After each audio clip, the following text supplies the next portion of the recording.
അപ്പോൾ രോഹിതിനെയും കോഹ്ലിയെയും സംബന്ധിച്ചിടത്തോളം മിക്കവാറും അവരുടെ അവസാനത്തെ ICC ടൂർണമെന്റ് ആയേക്കാം ഇത്.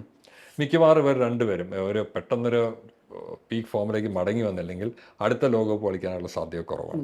രോഹിത് ശർമ്മ മാറുകയാണെങ്കിൽ സഞ്ജു സാംസൺ അവസരം കിട്ടുമെന്ന് ഉറച്ച് വിശ്വസിക്കുന്ന ഒരു വ്യക്തിയാണ് ഞാൻ. കാരണം ഒരു വിക്കറ്റ് കീപ്പർ ബാറ്റ്സ്മാനെക്കാട്ടിലും കൂടുതലായിട്ട് സഞ്ജുവിന് ആസ് എൻ ഓപ്പണർ ആണ് സക്സസ്ഫുൾ ആവുന്നത്. എപ്പോൾ ബുംറ ബോൾ എടുത്തിട്ടുണ്ടോ അപ്പോൾ ഒരു വിക്കറ്റ് കിട്ടും നമുക്ക് ഉറപ്പുണ്ട്. ആ ഒരു ഫീലിംഗ് പണ്ട് ഈ ലില്ലി തോംസൺ അല്ലെങ്കിൽ വെസ്റ്റ് ഇൻഡീസിന്റെ മാർഷലൊക്കെ ബോൾ ചെയ്യുന്ന സമയത്ത് മാത്രമേ ഉണ്ടായിട്ടുള്ളൂ. അപ്പോൾ ബുംറയെ നമ്മൾ പ്രധാനപ്പെട്ട മത്സരങ്ങൾ മാത്രം കളിപ്പിക്കുക, അല്ലെങ്കിൽ ഏറ്റവും ആവശ്യമുള്ള സമയത്ത് സ്വരുക്കൂട്ടി വെച്ചുകൊണ്ട് ബാക്കി ബോളേഴ്സും ഡെവലപ്പ് ചെയ്ത ഒരു പരിക്കൊരു ഫാസ്റ്റ് ബോളറെ സംബന്ധിച്ചുള്ള എത്ര നാൾ കളിയിൽ നിന്ന് വിട്ടു വെക്കാമെന്നുള്ള വിൽക്കേണ്ടി വരുന്നുള്ളതിനൊരു ഉദാഹരണമാണ് ഷമി. എല്ലാ രാജ്യങ്ങളും ODI എന്നുള്ള ഫോർമാറ്റ് പതുക്കെ അങ്ങോട്ട് ഒഴിവാക്കുകയാണ്. അപ്പൊ ആ ഒരു സമയത്താണ് ICC ചാമ്പ്യൻസ് ട്രോഫി രണ്ടാമതും ഈ ഫോർമാറ്റിൽ കൊണ്ടുവരുന്നത്. 2020 ലോകകപ്പ് കഴിഞ്ഞിട്ട് പെട്ടെന്ന് ODIs കുറഞ്ഞു.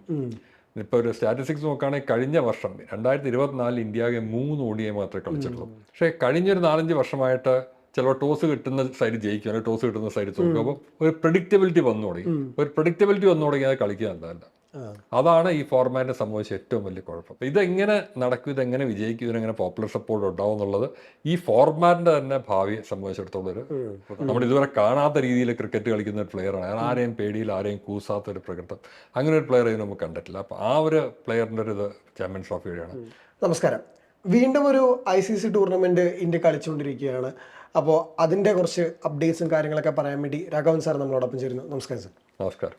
സാറ് ഒരുപാട് വർഷമായിട്ട് ക്രിക്കറ്റ് കാണുന്ന ഒരാൾ കൂടെയാണ്. അപ്പോൾ ഈ ചാമ്പ്യൻസ് ട്രോഫി എന്നൊരു കോൺസെപ്റ്റ് ശരിക്കും ഈ കോൺഫെഡറേഷൻ കപ്പൊക്കെ ആയിട്ടാണ് അന്ന് ഇൻട്രൊഡ്യൂസ് ചെയ്തപ്പോൾ സിമിലാരിറ്റി പറഞ്ഞത്, അസോസിയേറ്റ് രാജ്യങ്ങൾക്ക് ഹെൽപ്പ് ചെയ്യാനും ഒക്കെ. ശരിക്കും പിന്നീട് എങ്ങനെയാ റെലവെൻ്റ്ലി ആ ഒരു ടൂർണമെന്റ് ഈ ODI ക്രിക്കറ്റിന് ഭയങ്കര ബെഞ്ച് മാർക്ക് ആയത്? അത് തുടങ്ങിയ സമയത്ത് 98 തുടങ്ങുന്ന സമയത്ത് ഇങ്ങനെ അസോസിയേറ്റ് മെമ്പർ കൺട്രീസിന് ഹെൽപ്പ് ചെയ്യണമെന്ന് വിചാരിച്ച് തുടങ്ങിയാണ്. ആദ്യത്തെ 2 പ്രാവശ്യം അങ്ങനെയാണ് നടത്തുകയും ചെയ്തത്. പക്ഷെ അത് കഴിഞ്ഞത് ഫുൾ മെമ്പേഴ്സ് കളിക്കാൻ തുടങ്ങി, ടീമുകളുടെ എണ്ണം കൂടി. അതുമാതിരി ആദ്യം എല്ലാം 2 കൊല്ലം നടത്താമെന്ന് പറഞ്ഞു, അത് കഴിഞ്ഞിട്ട് അത് മാറി. അപ്പോൾ ധാരാളം മാറ്റങ്ങൾ ഇതിൻ്റെ ഘടനയിലും ഫോർമാറ്റിലും എല്ലാം വന്നിട്ടുണ്ട്. പിന്നെ 2017 ശേഷം നടന്നിട്ടുമില്ല. അപ്പോൾ എന്തിനാണ് നമ്മൾ ഒരു full fledge world cup T20 നടക്കുന്നു, 50 ഓവർ സൈഡിൽ നടക്കുന്നു, പിന്നെ ഒരു ICC ചാമ്പ്യൻസ് ട്രോഫിക്ക് എന്താണ് പ്രസക്തി എന്നുള്ള ചോദ്യം വന്നു. സർവോപരി 2009 ഈ IPL ഒക്കെ തുടങ്ങിയ ശേഷം കലണ്ടർ പാക്ഡ് ആണ്. അപ്പോൾ എല്ലാ ടീമിനും എല്ലാ പ്ലേയേഴ്സിനും ഈ ഒരു ഓപ്പണിംഗ് കിട്ടുന്നില്ല. അതും ഒരു പ്രശ്നമായിട്ട് വന്നു. അങ്ങനെയാണ് ഈ ചാമ്പ്യൻസ് ട്രോഫി പതുക്കെ പുറയിലേക്ക് വരാൻ തുടങ്ങിയത്. അപ്പോൾ 2017 തീരുമാനം എടുത്ത് ഇനി വേണ്ട, കാരണം 2 ടൂർണമെന്റ് ആവശ്യമില്ല, അതുകൊണ്ട് ഒരേ ഫോർമാറ്റിൽ 2 എന്തിനാണ് ICC നടത്തുന്നത്. പക്ഷെ ആ ഡിസിഷൻ റിവ്യൂ ചെയ്തുകൊണ്ടാണ് ഇപ്പോൾ ഇത് നടക്കുന്നത്. അപ്പോൾ അതൊരു ഫുൾ ഫ്ലെഡ്ജ് വേൾഡ് കപ്പ് അല്ല, എന്നാൽ അതേസമയം ICCയുടെ ഒരു നല്ല ടൂർണമെന്റ് ആണ്. അപ്പോൾ അതുകൊണ്ട് തന്നെ പിന്നെ ഒരു ഷോർട്ട് ഡ്യൂറേഷൻ ആണ്. അതാണ് ഇതിൻ്റെ ഏറ്റവും വലിയ ഗുണം. ഇപ്പോൾ ഈ വേൾഡ് കപ്പ് ഒക്കെ എടുക്കുകയാണെങ്കിൽ 1 മാസം നീണ്ടു നിൽക്കുന്ന ഒരു പ്രോഗ്രാമാണ്. അതില്ല, ഷോർട്ട് ഡ്യൂറേഷൻ പ്രോഗ്രാമാണ്. ഒരു 2 പൂളായിട്ട് കളിക്കുന്നു, സെമി ഫൈനൽ അത്രയേ ഉള്ളൂ. അപ്പോൾ അതുകൊണ്ട് വേഗം നടത്തി തീർക്കുന്ന ഒരു ടൂർണമെന്റ് ആണ്. പിന്നെ ഇപ്രാവശ്യത്തിന് ഒരു റെലവൻസ് ഉണ്ട്, കാരണം ഇപ്പോൾ 2020 ലോകകപ്പ് കഴിഞ്ഞിട്ട് പെട്ടെന്ന് ODIs കുറഞ്ഞു. ഇപ്പോൾ ഒരു സ്റ്റാറ്റിസ്റ്റിക്സ് നോക്കുകയാണെങ്കിൽ കഴിഞ്ഞ വർഷം 2024 ഇന്ത്യക്ക് 3 ODI മാത്രമേ കളിച്ചിട്ടുള്ളൂ. നമ്മളത് പഠിക്കുമ്പോൾ നമുക്ക് 1980 ശേഷം ഇത്രയും കുറവ് ODI കളിച്ച വർഷങ്ങൾ ഉണ്ടായിട്ടില്ല. അപ്പോൾ ഇന്ത്യ ഇപ്പോൾ ടെസ്റ്റും T20 അങ്ങനെ ഒരു ലെവലിലേക്ക് വന്നു. ഇപ്പോൾ ഇംഗ്ലണ്ടുമായിട്ട് ഇപ്പോൾ ഒരു പരമ്പര നടന്നു, ഇതിനുള്ളൊരു വാമപ്പ് എന്നുള്ള നിലയ്ക്ക്. പക്ഷെ അല്ലെങ്കിൽ അത് പല രാജ്യങ്ങളും, ഇപ്പോൾ ബാക്കിയുള്ളതൊക്കെ നോക്കിക്കഴിഞ്ഞാൽ അഫ്ഗാനിസ്ഥാനാണ് ഈ ടൂർണമെന്റ് കളിക്കുന്നതിൽ ഏറ്റവും കൂടുതൽ ODI കളിച്ചിട്ടുണ്ട്, 14. ബാക്കി ഇപ്പൊ ന്യൂസിലൻഡ് 3 കളിച്ചിട്ടുള്ളൂ, ഇന്ത്യ ഒരു 5 to 6 ഈ വർഷം 3 കളിച്ചുള്ളൂ. അപ്പൊ എല്ലാ ടീമുകളും എല്ലാ രാജ്യങ്ങളും ODI എന്നുള്ള ഫോർമാറ്റ് പതുക്കെ അങ്ങോട്ട് ഒഴിവാക്കുകയാണ്. അപ്പോൾ ആ ഒരു സമയത്താണ് ICC ചാമ്പ്യൻസ് ട്രോഫി രണ്ടാമതും ഈ ഫോർമാറ്റിൽ കൊണ്ടുവരുന്നത്. അപ്പോൾ ഇതെങ്ങനെ നടക്കും, ഇതെങ്ങനെ വിജയിക്കും, ഇതിനെങ്ങനെ പോപ്പുലർ സപ്പോർട്ട് ഉണ്ടാവും എന്നുള്ളത് ഈ ഫോർമാറ്റിന്റെ തന്നെ ഭാവിയെ സംബന്ധിച്ചിടത്തോളം ഒരു പ്രധാനപ്പെട്ട ഒരു കാര്യമായിരിക്കും. കാരണം ഇത് വിജയിക്കുകയാണെങ്കിൽ ധാരാളം കാണികൾ വരികയാണെങ്കിൽ, അഡ്വർടൈസിങ് റവന്യൂ ധാരാളം കിട്ടുകയാണെങ്കിൽ, നല്ല മത്സരങ്ങൾ ഉണ്ടാവുകയാണെങ്കിൽ ചിലപ്പോൾ ഈ ഫോർമാറ്റ് അങ്ങോട്ട് വന്നേക്കും. ഇതിനൊരു കുഴപ്പം പറ്റിയാന്ന് വെച്ചാൽ ഈ T20 നമ്മൾ കാണുമ്പോൾ എക്സൈറ്റ്മെന്റ് അവസാനം ഓവർ വരെ നിൽക്കും. ഇതിലും അതുമാതിരി ഉണ്ടായിരുന്ന ഒരു കാലത്ത്. പക്ഷേ കഴിഞ്ഞൊരു 4-5 വർഷമായിട്ട് ചിലപ്പോൾ ടോസ് കിട്ടുന്ന സൈഡ് ജയിക്കും, അല്ലെങ്കിൽ ടോസ് കിട്ടുന്ന സൈഡ് തോക്കും. അപ്പോൾ ഒരു പ്രഡിക്റ്റബിലിറ്റി വന്നു തുടങ്ങി അത് കളിക്കുക എന്നതല്ല. അതാണ് ഈ ഫോർമാറ്റിനെ സംബന്ധിച്ച ഏറ്റവും വലിയ കുഴപ്പം. അപ്പോൾ പലപ്പോഴും നമുക്ക് മത്സരങ്ങൾ ഒരു 20 ഓവർ കഴിയും പറയാൻ പറ്റും ഈ ടീമേ ജയിക്കാൻ പോകും, അങ്ങനെ ഒരു സ്ഥിതിയിലേക്ക് വന്നു. അതാണ് ഇതിനൊരു വലിയ ഒരു ക്ഷീണം സംഭവിച്ചത്. അത് ഈ ഒരു ചാമ്പ്യൻ ട്രോഫിയിൽ മാറ്റാൻ സാധിക്കുകയാണെങ്കിൽ, അല്ലെങ്കിൽ ഒരു പരിധിവരെയെങ്കിലും മാറ്റാൻ സാധിച്ചാൽ ഈ ഫോർമാറ്റ് സർവൈവ് ചെയ്യും. ഈ ഇന്ത്യക്കും ഭയങ്കര ഇമ്പോർട്ടൻ്റ് ആയിട്ടുള്ള ഒരു ടൂർണമെൻറ്റാണ്. കാരണം ഇന്ത്യ ഭയങ്കര പരാജയങ്ങളിൽ നിന്ന സമയത്ത് ഇന്ത്യക്ക് ഭയങ്കര സേവർ ആയിരുന്നിട്ടുണ്ട് ഈ ചാമ്പ്യൻസ് ട്രോഫി. കാരണം ഇന്ത്യയുടെ സ്റ്റാറ്റ്സ് പൊതുവേ രണ്ടാമത്തെ സീസണിൽ ഇന്ത്യ കപ്പടിച്ചു. പിന്നീട് ഈ പറഞ്ഞ 2013 വലിയൊരു റിലീഫായിരുന്നു. കാരണം ഈ രോഹിത് കോഹ്ലി ഇറക്കി ഭയങ്കര മോട്ടിവേഷൻ കൊടുത്തൊരു ടൂർണമെന്റ് കൂടെ ആയിരുന്നു ഈ ചാമ്പ്യൻസ് ട്രോഫി. 17 ഇവന്തോ പരാജയപ്പെട്ടുവെങ്കിലും ഇപ്പോഴും നോക്കുകയാണെങ്കിൽ ഫേവറേറ്റ്സ് ഇന്ത്യ തന്നെയാണ്. ഇന്ത്യൻ ക്രിക്കറ്റിൽ ഭയങ്കര റെലവൻസി ഉണ്ടോ ശരിക്കും ചാമ്പ്യൻസ് ട്രോഫി? ഉണ്ട്. നമ്മളെ സംബന്ധിച്ച് ഈ 2000 നമ്മൾ ഏറ്റവും മോശം സമയത്തൊക്കെ നമുക്ക് ഫൈനലിൽ എത്താൻ പറ്റി. അതൊരു വലിയ കാര്യമാണ്. കാരണം അന്ന് മാച്ച് ഫിക്സിംഗ് എല്ലാം ഇതായിട്ട് വന്നു. പക്ഷെ അതായിരുന്നു യുവരാജ് എല്ലാം ആദ്യം കളിച്ച ടൂർണമെന്റ്. ആ ഒരു ടൂർണമെന്റാണ് യുവരാജിനെ പോലെ ഒരു പ്ലെയർ പുറത്തേക്ക് വരുന്ന ഒരു നമ്മൾ ഇതുവരെ കാണാത്ത രീതിയിൽ ക്രിക്കറ്റ് കളിക്കുന്ന ഒരു പ്ലെയറാണ്. കാരണം ആരെയും പേടിയിൽ ആരെയും കൂസാത്ത ഒരു പ്രകൃതം, അങ്ങനെ ഒരു പ്ലെയർ ഇതിന് നമുക്ക് കണ്ടിട്ടില്ല. അപ്പോൾ ആ ഒരു പ്ലെയറിൻ്റെ ഒരു ഇത് ചാമ്പ്യൻസ് ട്രോഫി വഴിയാണ്. 2013 പോലെ തന്നെയാണ് ലോകകപ്പ് ജയിച്ച് കഴിഞ്ഞിട്ട് നമ്മളിങ്ങനെ പടപടോടെയുന്ന എല്ലാ മത്സരങ്ങളും തോറ്റുകൊണ്ടിരിക്കുന്ന ഒരു കാലഘട്ടത്തിലാണ് പെട്ടെന്ന് ഇത് വരികയും അതും ധോണിയുടെ ക്യാപ്റ്റൻസിൽ നേടുകയും ചെയ്തു. ആ സമയത്ത് ഒരു വാദം ഉണ്ടായിരുന്നു നമ്മൾ നോക്കുകയാണെങ്കിൽ. അപ്പോൾ അതിൽ നിന്നൊക്കെ പുറത്തേക്ക് വരാനായിട്ട് സഹായിച്ചിട്ടുണ്ട്. ഇപ്പൊ ചാമ്പ്യൻസ് ട്രോഫി ഇന്ത്യയെ സംബന്ധിച്ചിടത്തോളം പലപ്പോഴും ഒരു ക്രൈസിസ് ഫേസ് ചെയ്യുന്ന സമയത്ത് രണ്ടാമത് തിരിച്ചു വരാനായിട്ടുള്ള അവസരം ഇപ്പോഴും ഉണ്ട്. ഇപ്പൊ ലോകകപ്പ് ഫൈനൽ പരാജയത്തിന് ശേഷം ഇന്ത്യ കളിക്കുന്ന ഒരു പ്രധാനപ്പെട്ട ഏകദിന ടൂർണമെന്റ് ആണ് ശരിക്കും. ഇപ്പൊ ടീം വൈസ് നോക്കുകയാണെങ്കിൽ ഇപ്പൊ രോഹിത് കോഹ്ലി എറയുടെ ഒരു നമുക്ക് പറയാം അവർ കളിക്കുന്ന അവസാനത്തെ ICC ടൂർണമെന്റ് ആണെന്ന് നമുക്കറിയില്ല. പക്ഷെ ഇവന്തോ അത്തരം സാധ്യതകളുണ്ട്. കാരണം അവരുടെ കാലം, അവരുടെ പ്രായം, അവരുടെ ഫോം ഇതെല്ലാം പ്രധാനപ്പെട്ടതാണ്. യുവതാരങ്ങൾ ഒരു സൈഡിലുണ്ട്. ഇപ്പൊ ഒരു മിക്സ്ഡ് ബാഗാണ് ശരിക്കും ടീം.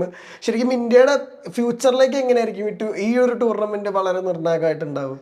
ഇതിൽ പറഞ്ഞ പോലെ തന്നെ നമുക്കൊരു സെന്റിമെന്റൽ അല്ലെങ്കിൽ ഒരു എമോഷണൽ അറ്റാച്ച്മെന്റ് വരാം. കാരണം T20 വേൾഡ് കപ്പ് ജയിച്ചപ്പോൾ രോഹിത്തും കോഹ്ലിയും നമ്മുടെ രവീന്ദ്ര ജഡേജയെ മറക്കരുത്, 3 പേരും പറഞ്ഞു ഇനി T20 ഇന്റർനാഷണൽ കളിക്കില്ല എന്ന് പറഞ്ഞു.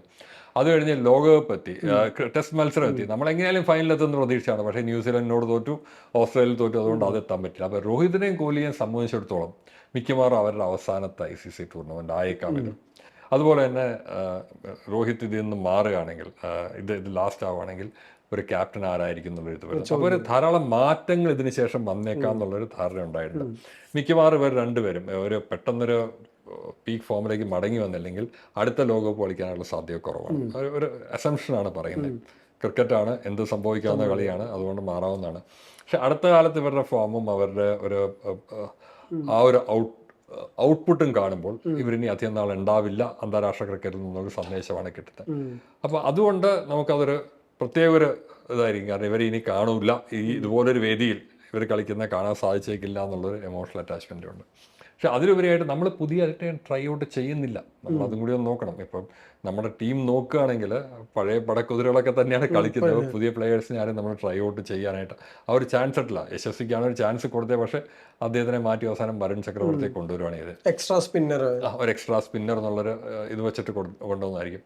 അപ്പോൾ അത് മാത്രമല്ല, യശസ്വി ജയ്സ്വാളിന് ODIസിൽ കാര്യമായിട്ടുള്ള എക്സ്പീരിയൻസും ഇല്ല എന്നുള്ളൊരു വസ്തുത നമ്മൾ മറക്കരുത്. കാരണം കഴിഞ്ഞ വർഷം ഇന്ത്യ കാര്യമായിട്ട് മത്സരങ്ങളൊന്നും കളിച്ചിട്ടില്ല. റാണ വരുന്നു, ബുംറയ്ക്ക് വരും, അതും വലിയൊരു ഡിസിഷൻ. അതും വലിയൊരു ഡിസിഷനാണ്. അപ്പോൾ ഒരു പുതിയ സൈഡിനെ നമ്മൾ വാർത്തെടുക്കണം. കാരണം ഈ എന്തൊക്കെ പറഞ്ഞു കഴിഞ്ഞാലും രോഹിത് കോഹ്ലി എന്ന് പറഞ്ഞാൽ അവിടെ ബാറ്റിങ്ങിന്റെ പില്ലേഴ്സ് ആയിരുന്നു. അവര് മാറി ഇനിയിപ്പോൾ ഒരു ഗിൽ, അതുപോലെ തന്നെ യശസ്വി ജയ്സ്വാൾ, ശ്രേയസ് അയ്യർ, രാഹുൽ അപ്പോഴും ഇപ്പോഴും ഉണ്ട്.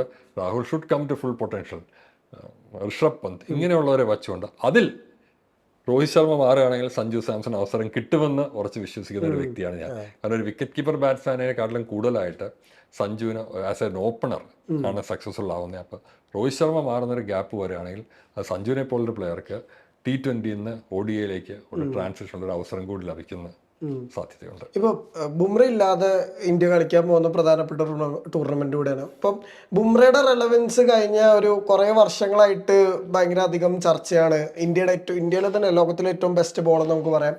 അപ്പം അദ്ദേഹത്തിന്റെ ഒരു ഇല്ലായ്മ ശരിക്കും, അല്ലെങ്കിൽ അദ്ദേഹം ടൂർണമെന്റിൽ നിന്ന് ബാക്കൗട്ട് ഒരു ഇഞ്ചുറി കാരണം മൂലം, അതും നമുക്ക് വേണ്ടി വേൾഡ് ടെസ്റ്റ് ചാമ്പ്യൻഷിപ്പ് അവസാനം വരെ ട്രൈ ചെയ്തിട്ട് പറ്റിയൊരു ഇഞ്ചുറി കൂടിയാണ്. അപ്പോൾ ശരിക്കും India should think beyond Bumrah എന്നുള്ളൊരു ആ വാക്യം കൂടെ ശരിക്കും ടൂർണമെന്റിനോട് നമുക്ക് ചേർത്ത് വായിക്കേണ്ടി വരുമല്ലോ. India should think beyond Bumrah എന്ന് ഞാൻ പറയില്ല. കാരണം ബുംറയ്ക്ക് ഇപ്പോഴും അധികം പ്രായമായിട്ടില്ല. അദ്ദേഹത്തിന്റെ ആ ഒരു പ്രത്യേക ആക്ഷൻ കൊണ്ടും എല്ലാം ഇഞ്ചുറി പ്രോൺ ആവുന്നതാണ്. He's easily the best fast bowler. കഴിഞ്ഞ വർഷം നമ്മൾ T20 ലോകകപ്പിൽ കണ്ടു, ഓസ്ട്രേലിയ ആയിട്ടുള്ള സീരീസിൽ കണ്ടു. എപ്പോൾ ബുംറ ബോൾ എടുത്തിട്ടുണ്ടോ അപ്പോൾ ഒരു വിക്കറ്റ് കിട്ടും നമുക്ക് ഉറപ്പുണ്ട്. ആ ഒരു ഫീലിംഗ് പണ്ട് ഈ ലില്ലി തോംസൺ അല്ലെങ്കിൽ വെസ്റ്റ് ഇൻഡീസിന്റെ മാർഷലൊക്കെ ബോൾ ചെയ്യുന്ന സമയത്ത് മാത്രമേ ഉണ്ടായിട്ടുള്ളൂ. ഒരു ഫാസ്റ്റ് ബോളർ ബോൾ എടുക്കുമ്പോൾ ഇവനൊരു വിക്കറ്റ് എടുക്കും എന്നുള്ളൊരു പ്രതീതി, ആ ഒരു കളി കാണുന്ന നമുക്ക് തോന്നുന്നുണ്ടെങ്കിൽ അവിടെയൊക്കെ ബാറ്റ്സ്മാൻമാർക്ക് എന്തായിരിക്കും തോന്നുന്നത്, അത്രയ്ക്ക് ഉറപ്പായിരുന്നു ബുംറ ബോൾ ചെയ്യാൻ വന്നു കഴിഞ്ഞാൽ ഒരു വിക്കറ്റ് എടുക്കുന്നത്. അതുകൊണ്ട് ബുംറയെ സംബന്ധിച്ച് നമ്മൾ പ്രിസർവ് ചെയ്യണം. ഈ കഴിഞ്ഞ സീരീസിൻ്റെ ഇടയ്ക്ക് തന്നെ രോഹിത് ശർമ്മയോട് ചോദിച്ചപ്പോൾ Bumrah's workload is a problem that we'll have to manage എന്നാണ് പറഞ്ഞത്. ഒരു സമയത്ത് കൂടുതൽ വർക്ക് ലോഡ് വന്നു, അദ്ദേഹത്തിന് പിന്നെയും ബാക്ക് പ്രോബ്ലം വന്നു. അപ്പോൾ ബുംറയെ നമ്മൾ പ്രധാനപ്പെട്ട മത്സരങ്ങൾ മാത്രം കളിപ്പിക്കുക, അല്ലെങ്കിൽ ഏറ്റവും ആവശ്യമുള്ള സമയത്ത് സ്വരുക്കൂട്ടി വെച്ചുകൊണ്ട് ബാക്കി ബോളേഴ്സും ഡെവലപ്പ് ചെയ്യുക. ഷമി ഹസ് കം ബാക്ക്, അതൊരു വലിയ കാര്യമാണ്. കാരണം ഷമി അസാധ്യ ഫാസ്റ്റ് ബോളറാണ്, ലോകകപ്പിൽ എന്തോരം വിക്കറ്റ് എടുത്ത ബോളറാണ്. പക്ഷേ അതൊരു പരിക്കിൽ നിന്ന് പരിക്കൊരു ഫാസ്റ്റ് ബോളറെ സംബന്ധിച്ചുള്ള എത്ര നാൾ കളിയിൽ നിന്ന് വിട്ടു വെക്കാമെന്നുള്ള വിൽക്കേണ്ടി വരുന്നുള്ളതിനൊരു ഉദാഹരണമാണ് ഷമി. അതുമാതിരി സിറാജിനെ പ്രാവശ്യം വിശ്രമിപ്പിച്ചിരിക്കുകയാണ്. സിറാജും നല്ലൊരു ബോളറാണ്. പിന്നെ എത്രയോ അർഷ്ദീപ് സിംഗ് ഉണ്ട്, ധാരാളം നല്ല ഫാസ്റ്റ് ബോളേഴ്സ് വരുന്നുണ്ട്. അപ്പോൾ ബുംറയ്ക്ക് പകരം എന്നുള്ളതിനേക്കാളും ബുംറയെ സഹായിക്കാനായിട്ട് നമുക്ക് കുറച്ച് പേരെ കൂടി കിട്ടുന്നു എന്നുള്ളതാണ് എൻ്റെ പ്രസക്തി. Rana is A good prospect, നല്ല ബോളറാണ്. നമ്മൾ ഇംഗ്ലണ്ടായിട്ടുള്ള പരമ്പരയിലും കണ്ടു, തുടക്കത്തിൽ നിന്ന് പതറിപ്പോയി കഴിഞ്ഞാലും is a very strong come back. അപ്പോൾ പൊട്ടൻഷ്യലുള്ള ബോളറാണ്.